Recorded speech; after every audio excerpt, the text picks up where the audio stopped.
Capítulo 3. Marcel Fulton recolocou tudo no lugar, exatamente como estava, e praticamente saiu correndo da biblioteca. Mas, no meio do caminho, parou e riu. Que loucura era aquela! Já havia entendido o que aconteceu. Luísa, uma moça com ótima imaginação, notou que aquela carta do conde para sua amada era a última. Por algum motivo, a relação terminou abruptamente.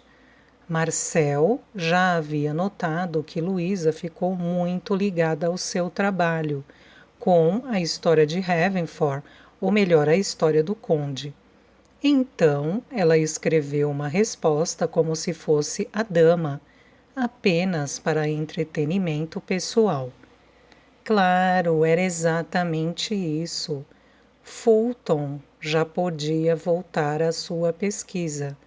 Ainda queria anotar umas coisas e especialmente essa grande novidade sobre o último amor da vida do conde, e até onde ele estipulava e a história contava, o único. De manhã, quando entrou na sala, Luísa foi direto à gaveta. Encontrou-a aberta, pois quando Afonso a levou para fora tentando consolá-la, esqueceu-se de trancá-la. Mas surpreendeu-se porque a carta que havia escrito continuava lá. Não sabia que Marcel havia retirado o bloco da gaveta e tornado a colocá-lo. Geralmente a carta desaparecia misteriosamente. Na verdade, seu bloco de tamanho médio, em papel branco e com linhas quase apagadas, não estava diminuindo. Parecia até que as letras escritas simplesmente desapareciam. E isso já seria ir longe demais. Luísa o recolocou no mesmo lugar e trancou a gaveta. Peggy chamou-a da porta e saíram do castelo para ir ao principal banco da cidade. Era dia de receber e comprar algumas coisas. Milord, um criado trouxe a correspondência e lhe entregou. Ele ficou aguardando à frente da mesa para ser dispensado ou receber alguma ordem. O conde passou as cartas rapidamente e lá estava. Pela primeira vez, a carta dela era entregue em suas mãos por outra pessoa e não simplesmente aparecia no meio de seus documentos. Onde está o mensageiro? Ele perguntou, pulando da cadeira. Na cozinha. Bétia prometeu-lhe um bom almoço. Ele não escutou o que a cozinheira prometeu. Avançou pela escadaria e desceu todos os lances em um único fôlego. Atravessou a cozinha, assustando e surpreendendo os criados com sua presença, e agarrou o pequeno mensageiro pela roupa. O homem de baixa estatura chegou a se engasgar, pois estava prestes a ingerir outra colherada do maravilhoso ensopado quando foi tirado do banco e levantado no ar. De onde trouxe esta carta? Ele mostrou o papel ao homem. Eu não sei, milord, não faço ideia, o homem dizia com os pés balançando no ar. De onde você veio? Insistiu o conde, como se interrogasse alguém suspeito de um crime. Vim de lá, levantou o braço mostrando. Do oeste. Contornei a colina. O pobre homem estava tremendo no lugar. Os criados estavam paralisados, observando a cena se desenrolar. Quem lhe entregou a carta? O conde perguntou, colocando o homem no chão. Mas este havia levado um susto tão grande que suas pernas fraquejaram e ele caiu sentado no banco. Ninguém, milord, digo, eu não lembro. Criados me trazem as correspondências. Podem ter me entregado na cidade. Só posso falar sobre as cartas que levo e trago diretamente de outra propriedade. Ele suspirou, o esforço para dizer uma frase comprida foi muito grande. O conde os deixou e voltou ao seu refúgio para abrir a carta. Após ler o conteúdo, amassou-a com força e jogou para algum canto. Andou até a janela, sempre a do meio, e ficou encarando um ponto qualquer no oeste, de onde supostamente vinha o mensageiro. Alguma coisa estava errada, pensava Luísa. Já fazia 5 dias e ela havia, enfim, chegado a 1423 em seu trabalho. Olhou novamente aquelas páginas que havia lido e onde agora existiam tantas menções às cartas trocadas, mas havia um buraco entre as datas das anotações. Jordan escrevia ao menos uma nota todos os dias, no máximo com um dia de diferença ou intervalos maiores quando estava viajando. Mas, desde a resposta dela, ele não escreveu uma letra sobre absolutamente nada. Nenhuma notícia sobre o castelo, as reformas, suas contas. E Luiz estava enlouquecendo, ou todos os dias depois desses 5 estavam com as letras borradas, como se não houvessem sido restaurados, ou como se estivessem sendo apagados. Ela foi até a arca e não havia nada lá. Correu até a janela, colou-se ao vidro, tocou nele pela primeira vez desde o dia da tempestade e ficou olhando.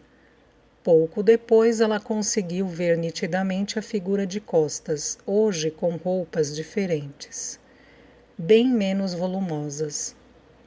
Havia uma espada presa à bainha e o vento fraco movia algumas mechas finas do cabelo claro, que de longe parecia cobrir todo o seu pescoço.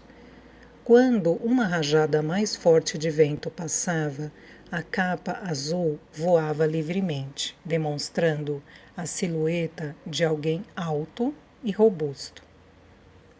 Eu gostei muito das anotações do início de 1423, comentou Marcel, sentado ao lado de Luísa enquanto tomavam chá na recém-mobiliada sala de descanso dos funcionários.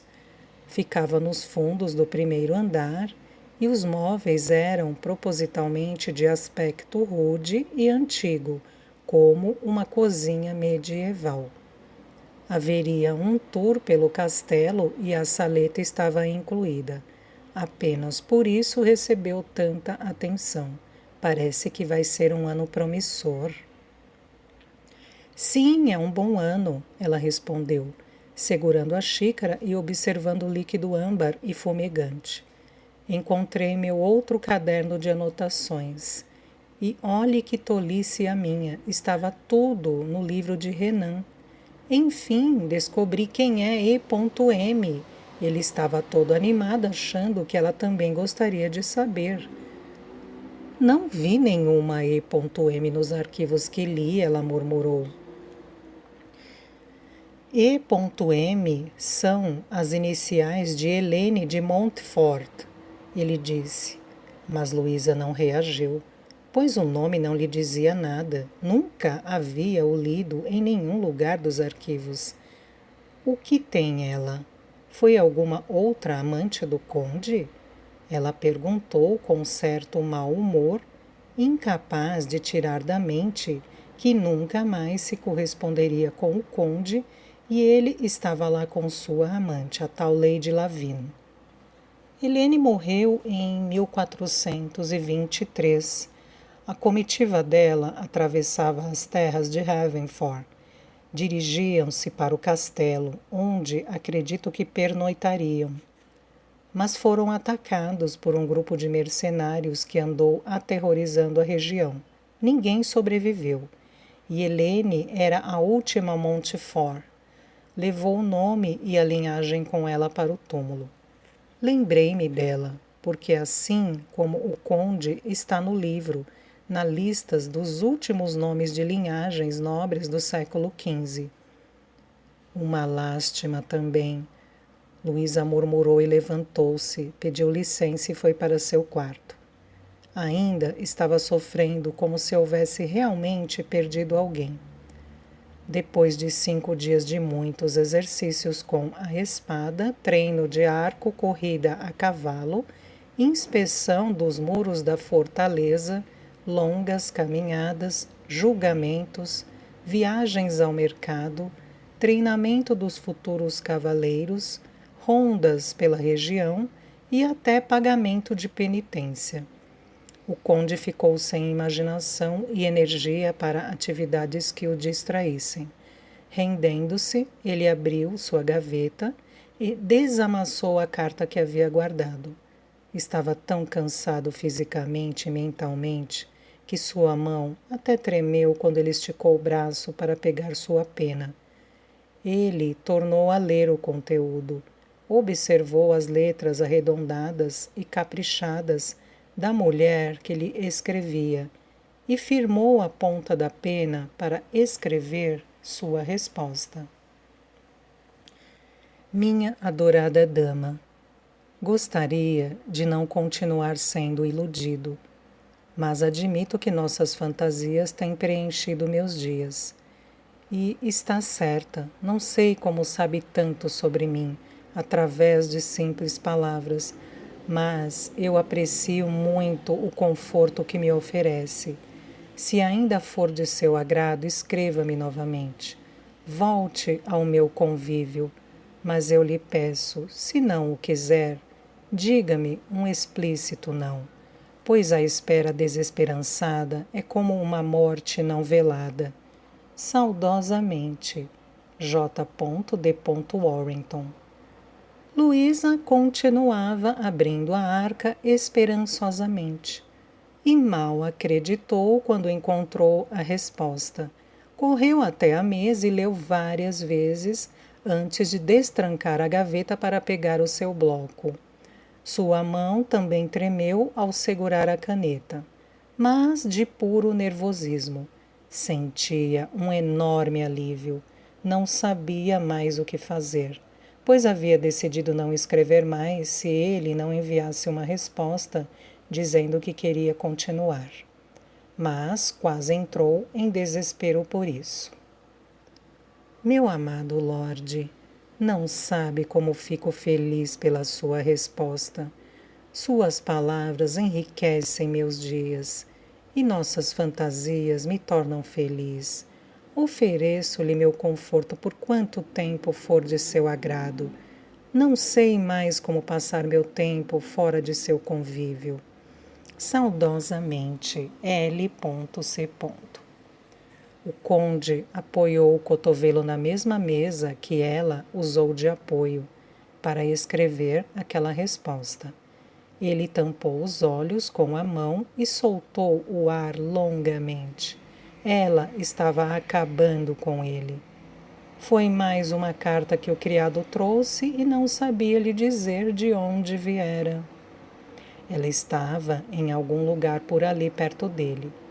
Não era possível que estivesse tão alheia ao seu desespero para encontrá-la. Jordan não sabia lidar com o que sentia, nem imaginou que algo dentro de seu coração pudesse se manifestar de forma tão repentina, mas tão forte, e por simples e verdadeiras palavras que atingiam seu âmago. Não estava obcecado e muito menos cometendo um erro por causa da solidão. Só queria encontrá-la, olhar seu rosto, tocá-la e ter certeza de que não era apenas fruto de sua imaginação. Depois poderia saber se ela gostaria de ficar ao seu lado quando o conhecesse de verdade e descobrir se merecia ser chamado de meu amado conde ou se era só mais uma fantasia para confortá-lo. Marcel estava cismado. Era simplesmente algo que colocara uma pulguinha atrás da sua orelha. e nos últimos 4 dias Luísa não ajudou muito a retirá-la. Havia também o fato de ela não liberar o resto dos arquivos de 1423. Ela estava fazendo tudo, textos, placas e até o sistema de resumo da história da família e da região. Tarefa que era trabalhosa e ela precisava consultá-lo o tempo inteiro.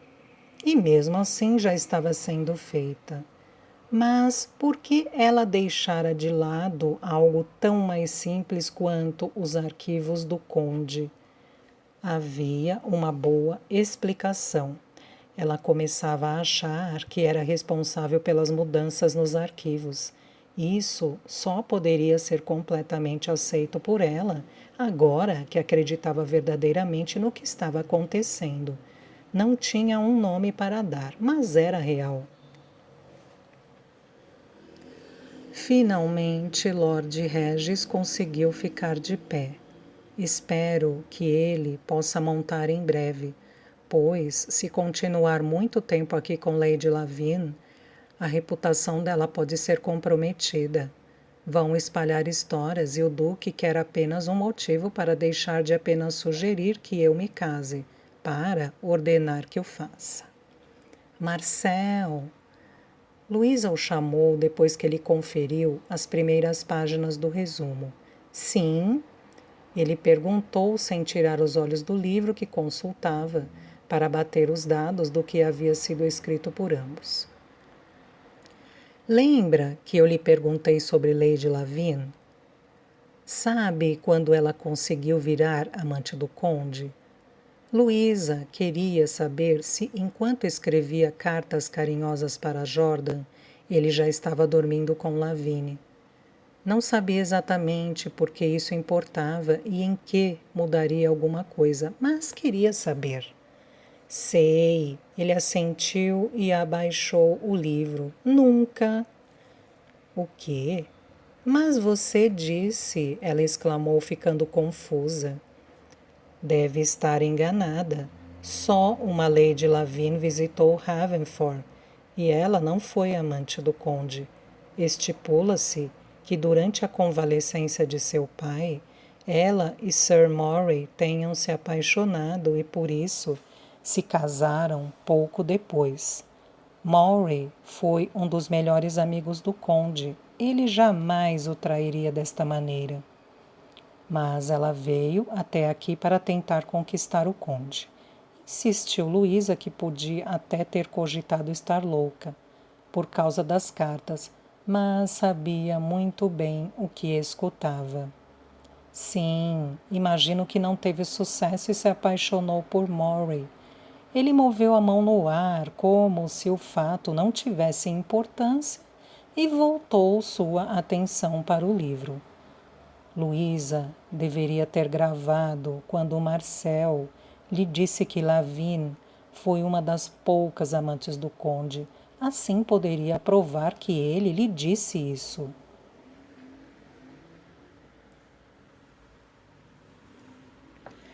Minha adorada dama, sei que vou gostar muito de ter seu conforto.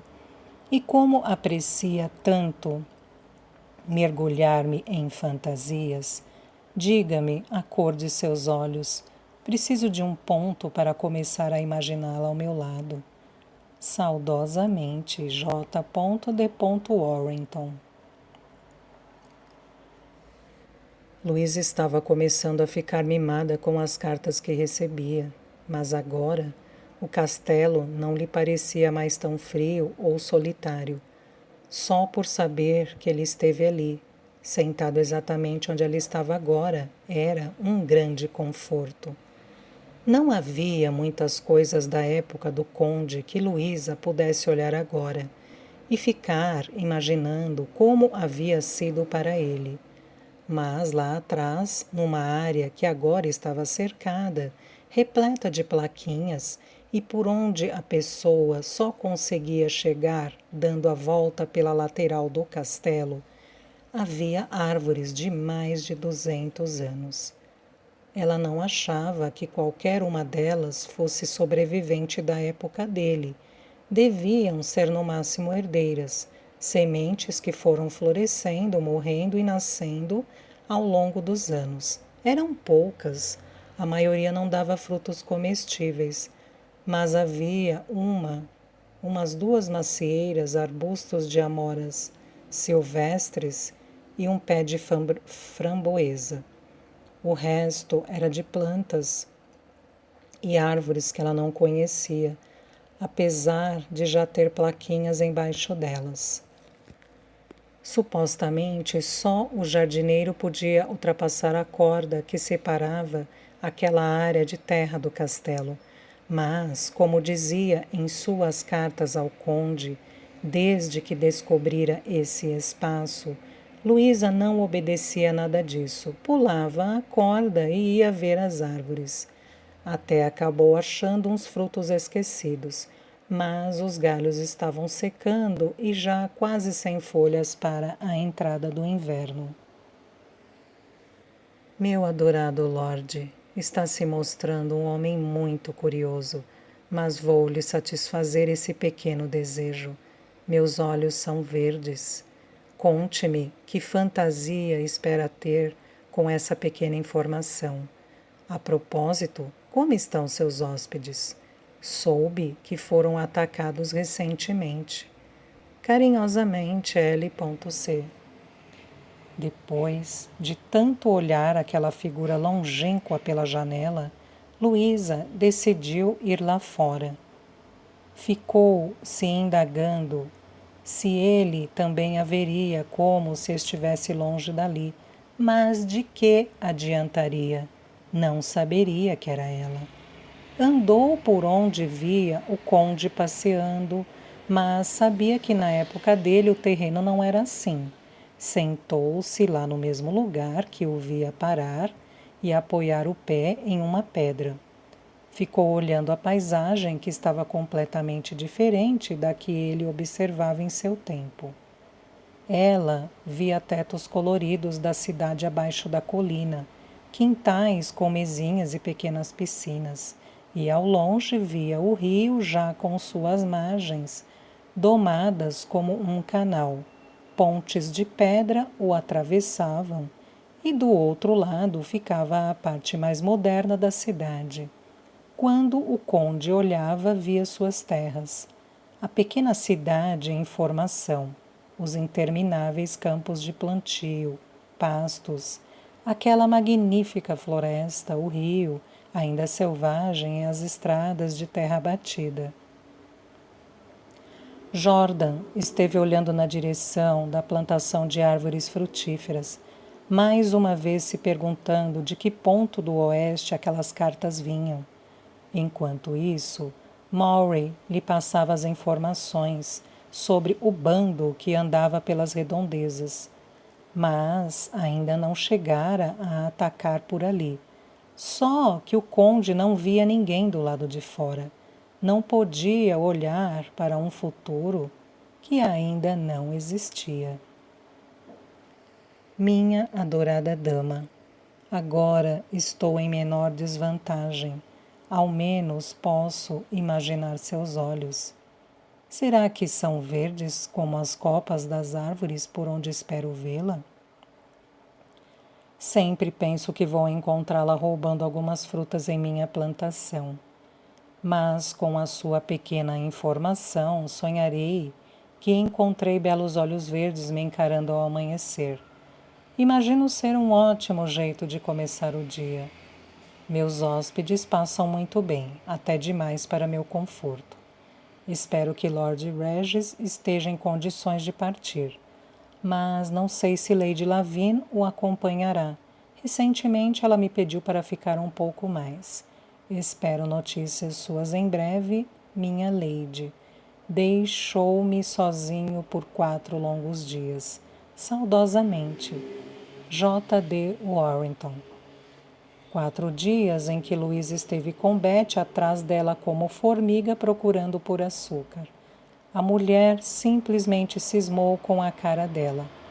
Na verdade, Beth estava morrendo de inveja da amizade dela com Marcel, o único da equipe que não tinha idade para ser seu filho. Afinal, não arranjou nenhum amigo ali. E mesmo que disfarçasse, naquele lugar tão grande, onde o silêncio da noite parecia calar o mundo, ter alguém para conversar às vezes era muito reconfortante. Luísa sempre imaginava que na época do conde devia ser muito pior. Não havia as luzes da cidade, nem uma buzina ao longe, ou as festas que ela podia ver lá de cima.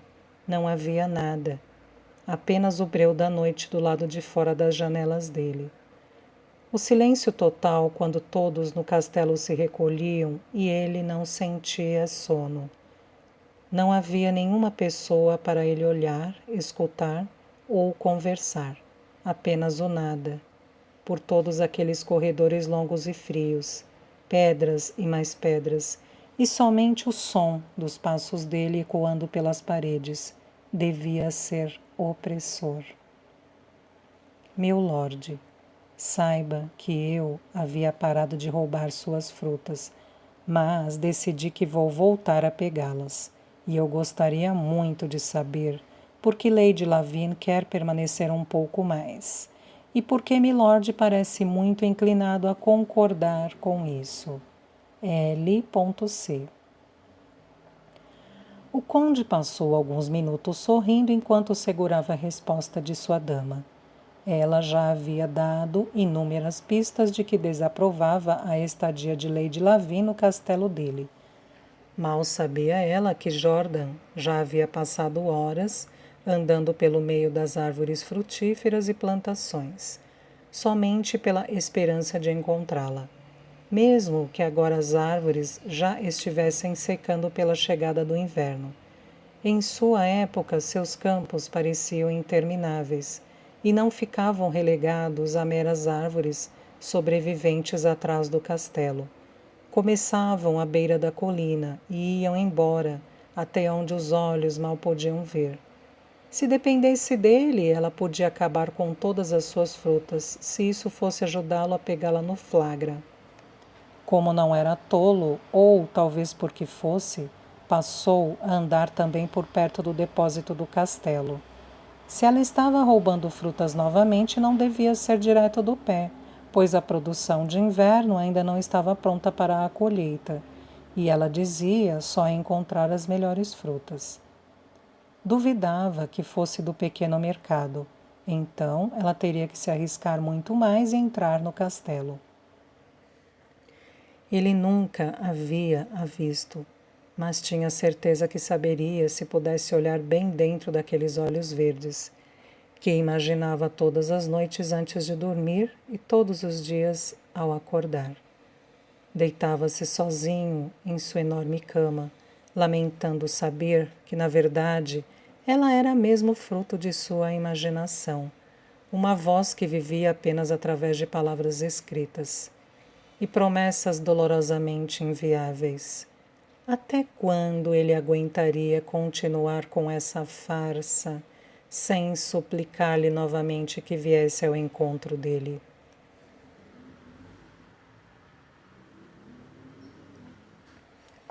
Minha adorada dama, agradeço por responder tão rapidamente. Milady realmente me diverte, mas não precisa roubar as frutas, dou-lhe permissão para comer quantas quiser. E Lady Lavine disse ter gostado muito da região. Creio estar intermediando negociações ilícitas entre ela e o cavaleiro que estimo muito. Saudosamente, J. D. Warrington. Marcel esperou Luís ir dormir e entrou na biblioteca para resolver o problema com aquela sua pulga atrás da orelha. Acessou os arquivos trancados de 1423 e todas as anotações do conde. A cada dia ele falava mais de sua misteriosa dama. Logo, o conde começou a escrever sobre ela de maneira tão natural e íntima que Marcel ficou em dúvida se ele continuava sem saber com quem estava se correspondendo ou se agora sabia, mas não queria revelar. Talvez ela fosse casada, pensou Fulton com sua curiosidade queimando. O velho pesquisador se divertiu apreciando cada palavra escrita pelo conde. Tinha que admitir que, mesmo sem saber preciosos detalhes sobre a vida de Jordan, praticamente o idolatrava. Para Marcel era uma enorme realização poder ler os relatos de seus últimos anos de vida. Antes de partir, ele tentou abrir a gaveta, mas hoje estava trancada. Pelo menos sabia as senhas para abrir o armário. Encontrou logo a arca e, para sua sorte, as cartas estavam ali. Luísa havia-as guardado dentro do armário, porque precisavam ser conservadas também, e aquela gaveta não proporcionava isso. Mas a surpresa de Marcel não pôde ser maior quando ele descobriu que aquela carta que ele leu da última vez que esteve ali não foi a última. Agora havia muitas outras. E, para seu espanto, a carta que ele havia lido no bloco de Luísa tinha uma resposta escrita pelo próprio conde, com a letra dele selada com seu brasão e assinada e datada por ele. A mente de Marcel começou a concluir as coisas mais absurdas. Ele leu tudo de novo. Lembrou-se da resposta que leu no bloco de Luísa. Leu todas as respostas do conde e, quando estava começando a ficar mais confuso, ele se lembrou da gaveta. Luísa, está acordada? Ele batia na porta do quarto. Devia passar de 1 da manhã. Ela abriu um pouco depois, nem mergulhara em sono profundo ainda. Tinha acabado de deixar o livro no criado mudo e apagado a luz. Sim, Marcel, aconteceu alguma coisa? Ela o olhou, estranhando a sua presença. Marcel definitivamente não era o tipo que importunava alguém, depois do horário para falar sobre trabalho. Você poderia vir comigo? Havia excitação em sua voz, apesar de tentar manter o tom educado de sempre. Agora? Ela levantou uma sobrancelha, achando um pedido estranhíssimo. Sim, vamos. Ele não conseguiu se conter desta vez. Ela não entendeu nada, mas resolveu segui-lo, para saber o motivo de tamanha animação. Ficou surpresa quando entraram em sua sessão. Ele foi direto para trás da mesa. Agora, menina, realize o desejo de um velho. Abra a gaveta, por favor. Eu até poderia ter tentado, mas me recuso a macular algo que pertenceu ao conde. E tenho respeito por você. Por que você quer que eu abra? Nem passava pela cabeça dela que ele poderia querer ler o seu bloco. Afinal, até hoje, não sabia que ele havia entrado ali naquele dia. Curiosidade. E essa sua curiosidade precisava se manifestar a 1 da manhã. Espero que haja um fundo falso nessa gaveta e você ache que há algo valioso nele. Ela disse enquanto abria a gaveta com a chave que carregava, presa ao cordão em seu pescoço. Marcel chegou bem perto dela, e antes que Luísa pudesse pegar o bloco, ele colocou a mão sobre a dela, e forçando seus olhos já debilitados pela idade, ele leu o conteúdo.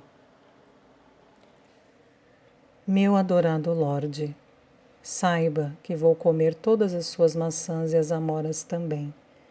E estou realmente surpresa por Lady Lavine ter conseguido enxergar qualquer outro homem que não o milord. Aliás, gostei muito de sua sugestão. Dormi imaginando que no dia seguinte acordaria antes para observar sua feição calma durante o sono e saudá-lo com meus belos olhos verdes. Estou lisonjeada, milord. Agora gostaria de lhe fazer um pedido. Será que poderia deixar sua resposta do lado de fora, em frente à janela do meio de sua sala? Estou testando uma teoria. Prenda-a com algo, mas deixe-a lá. Se não receber uma resposta em 2 dias, escreva-me novamente. Carinhosamente, L.C.